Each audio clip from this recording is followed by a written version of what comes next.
Hello, everyone, and thank you for joining me. Today is the first day of Elul as we continue forward in preparing ourselves for Rosh Hashanah and Yom Kippur. And I also want to join this particular message with a Shabbat reading as well. Before doing so, I also want to announce that in the days to come, you will be receiving more information about our offerings, our services, our programs for the high holiday season. And I'm very delighted to announce that Rabbi Alana Garber will be joining us in co-conducting our family services during these days to help make the experience of the days of awe very special for us all. Many of us I know have encountered this saying at one point or another in our lives, the saying that states, "If I am not for myself, who will be for me? But if I am for myself alone, who or what am I? And if not now, when?"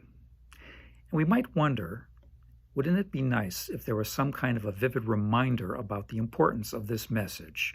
But we do hear it all around us in various parts of the country as a whole. It's become part of the mainstream, especially so during a campaign season. But in the Jewish world, we do have a very powerful physical reminder of the power of that message. And that is, of course, the shofar. Writer Cynthia Ozick had something very profound to say about the structure of the shofar and its meaning. She said, if you try to blow out of the larger end, you don't get very far. You certainly don't get any sound. What you need to do is to blow out of the narrow end, and then the beauty and the power of the shofar's sounds become heard by all. And she takes that to mean that we begin by our experience as Jews by blowing into the narrower end, which is to say we take care of ourselves.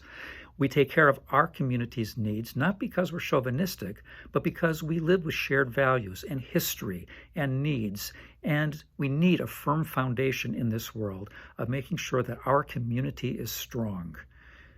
After all, the Torah portion of the week states, Shoftim v'shotrim, you shall establish judges and magistrates within your gates in order to have a sound system of justice. And then, later on, tzedek tirdof, pursue justice so that that can be a bedrock foundation for you as a community and hopefully beyond it.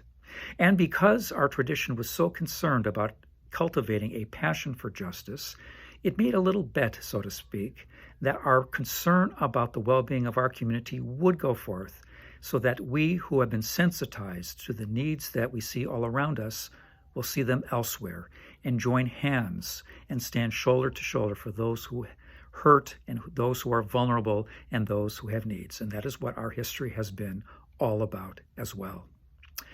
And as a result of that kind of combination, many wonderful things can happen in life. But the shofar has one other dimension. It has a very shrill sound, as if to say, don't be complacent. Don't sit back on any kinds of assumptions. If not now, when? Get going. Make a difference. Do it now.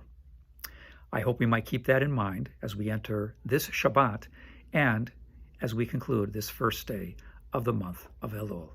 Thank you very much for joining me.